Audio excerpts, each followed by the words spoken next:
نحمدہ ونصلی علی رسولہ الکریم، اما بعد۔ محترم سامعین عزیز وقار، آج کل کے دور کے اندر ہر بندہ پریشان ہے۔ کسی کو مالی طور پہ پریشانی ہے، کسی کو برادری کی وجہ سے پریشانی ہے، گھریلو طور پہ اولاد کی وجہ سے پریشان ہے۔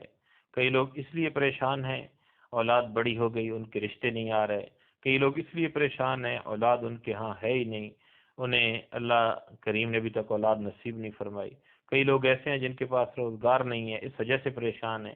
کئی اس وجہ سے پریشان ہے روزگار تو ہے لیکن وہ اتنا نہیں انہیں وصولی ہو رہی کہ جس کی وجہ سے گھر کا سسٹم اچھے طریقے سے چل سکے، بے برکتی ہے یا فضولیات ہیں۔ بہرحال گھر کا سرکل چلانا ان کے لیے انتہائی مشکل ہے، وہ پریشان حال ہیں۔ اسی طریقے سے کئی لوگ ایسے ہیں کہ کاروبار تو کر رہے ہیں لیکن کاروبار ان کے لیے بڑی پریشانی ہے۔ یعنی ہر بندہ کوئی کس وجہ سے پریشان ہے، کوئی کس وجہ سے پریشان ہے۔ کوئی اگر سکون سے بیٹھا ہوا ہے، خوش ہے، اس کو دوسرے دیکھ نہیں سکتے۔ کوئی جادو کر رہا ہے، جادو ٹونے کا سہارا لے رہا ہے، کسی کے اوپر جنات بھیجے جا رہے ہیں، کسی کے اوپر کیا کام کیا جا رہا ہے۔ ہر قسم کی پریشانیاں، یہ نہیں تو کہیں کسی کو نظر لگ گئی اس کی وجہ سے پریشان ہے، کبھی اس کے جسم کے اندر تکلیف ہے، کبھی کون سی بیماری لگ رہی ہے، کبھی کون سی بیماری محسوس ہو رہی ہے، ڈپریشن کا شکار ہیں۔ یہ سارے تمام مسائل جو بندے کے ساتھ پیش آ رہے ہیں، اس کی وجہ سب سے بڑی تو یہی ہے کہ اللہ کو جب بندہ چھوڑ دیتا ہے، اللہ کریم اسے پھر ان حالات کے حوالے کر دیتے ہیں۔ اللہ کو جب ہم چھوڑتے ہیں یہ پریشانی آتی ہیں، تو پہلی بات تو یہ ہے کہ اللہ کریم کو ہم اپنے ساتھ لے لیں۔ اللہ ہمارا رب ہے، اللہ ہمارا پالنے والا ہے، اللہ ہم سے اپنی بندوں کے ساتھ بہت زیادہ محبت کرنے والا ہے، اور 70 ماؤں سے زیادہ اللہ کریم اپنے بندوں سے محبت کرنے والا ہے۔ قرآن کے اندر اللہ جل شانہ جگہ جگہ کے اوپر اس بندے کو کہہ رہے ہیں کہ اے میرا بندہ میرے پاس آ جا، میں تیرے مسائل حل کر دوں، تیری پریشانیاں دور کر دوں۔ لیکن بندہ کبھی ادھر کبھی ادھر، کبھی ڈاکٹروں کے پاس، کبھی کہاں جاتا ہے، کبھی کہاں جاتا ہے۔ پریشانیاں اس کا پیچھا نہیں چھوڑ رہی، بے روزگاری اس کا پیچھا نہیں چھوڑ رہی، اولاد اس کی مان نہیں رہی، اڑوس پڑوس کے اندر جھگڑے ہیں، برادری میں بے سکونی ہے، گھریلو طور پہ جھگڑے ہیں۔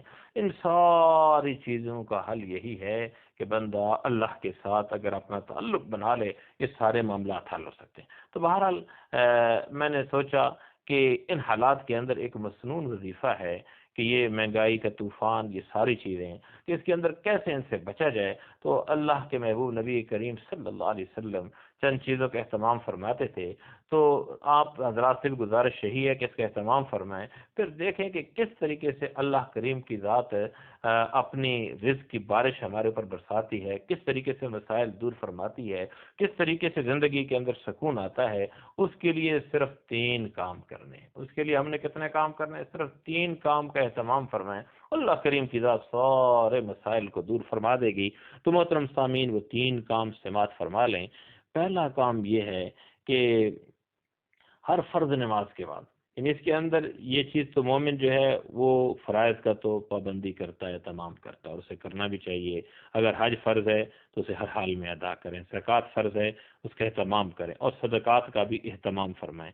اسی طریقے سے روزے ہیں تو روزوں کے سیزن کے اندر اس کا اہتمام فرمائیں۔ باقی شرک سے یہ جتنی بھی بیماریاں ان سے بچیں، اپنے آپ کو بچائیں، اور اللہ کے محبوب کی صحیح معنوں کے اندر صحیح طریقے سے اتباع فرمائیں۔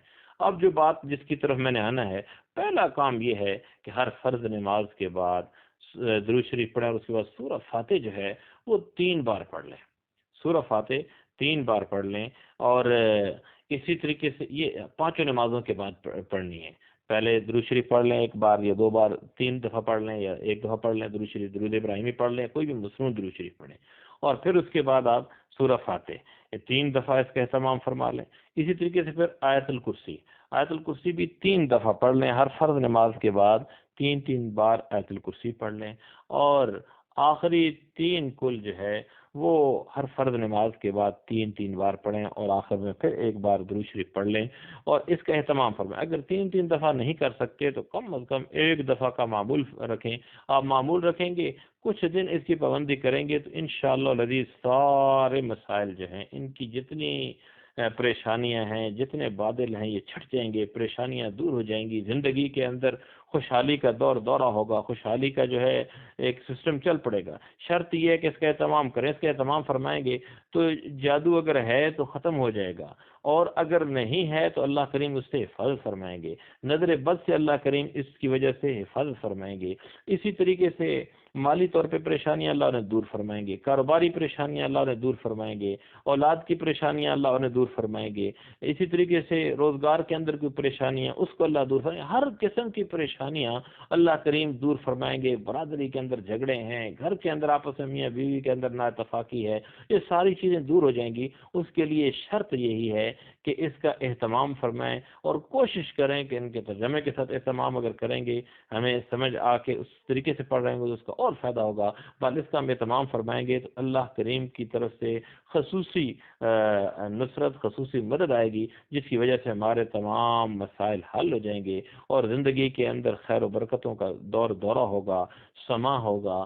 اللہ کریم جو ہے اس کی وجہ سے اپنا رحمت نازل فرمائیں گے، سکینہ نازل فرمائیں گے اور ساری پریشانیاں دور فرمائیں گے۔ اللہ کریم کی ذات ہم سب کو صحیح معنوں کے اندر صحیح طریقے سے ان باتوں کو سمجھنے کی، ان پر عمل کرنے کی توفیق سے نوازے۔ وما علینا الا البلاغ۔